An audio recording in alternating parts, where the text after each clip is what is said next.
A tuning fork resonate with a sonometer wire of length 1 meter stretched with a tension of 6 Newton.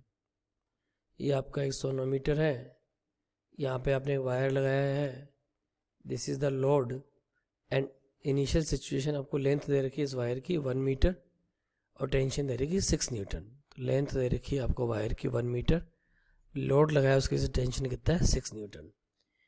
When the tension in the wire is changed to 54 Newton, यानी tension पहले T1 थी, अब T2 कितनी हो गई आपकी 54 newton. Length तो same है वायर की।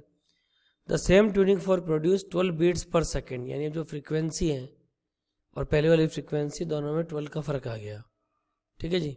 The frequency of the tuning fork की फ्रीक्वेंसी कितनी होगी? अब देखो ध्यान से, मान लो पहले फ्रीक्वेंसी थी F1, बाद में फ्रीक्वेंसी हो गई F2, तो F1 माइनस F2 या F2 माइनस F1 करोगे, इसकी वैल्यू कितनी आनी चाहिए 12। अब फ्रीक्वेंसी कैसे निकालोगे? सोनोमेट्री में हम लोगों को पता है फ्रीक्वेंसी का फॉर्मूला क्या होता है 1/2L √T upon mu. Mu is the mass per unit length.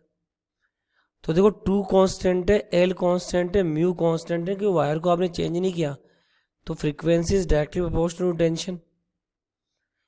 यानी अगर मैं टेंशन T1 T2 पता है तो I can directly write F1 by F2 is given by √6 upon 54। यानी आप क्या लिखोगे 6 9 जा 54 और इट इज 1/3, यानी F1 अपॉन F2 की वैल्यू भी क्या आ गई 1/3। तो जब F1 अपॉन F2 की वैल्यू 1/3 आ गई तो वी कैन इजीली से F2 is given by 3F1। अब ये F2 की वैल्यू 3F1 इस इक्वेशन में लिखोगे तो क्या लिखोगे F1 minus 3F1 equal to 12, यानी माइनस 2F1 इक्वल टू 12। तो F1 की वैल्यू क्या होगी -6। अब माइनस तो कोई नेगेटिव में हो नहीं सकती फ्रीक्वेंसी, तो मैग्नीट्यूड वाइज आंसर क्या लिख लेंगे 6 हर्ट्ज। और आप इसको ऐसे भी सोच सकते हो, अगर F1 माइनस F2 आपने 12 किया तो आप ये भी तो कर सकते हो ना, F2 माइनस F1 इज 12।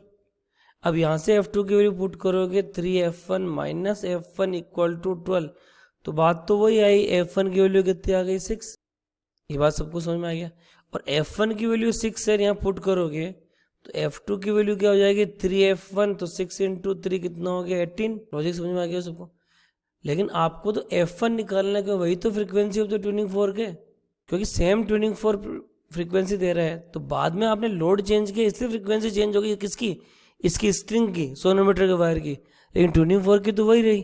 तो right answer will be 6 hertz.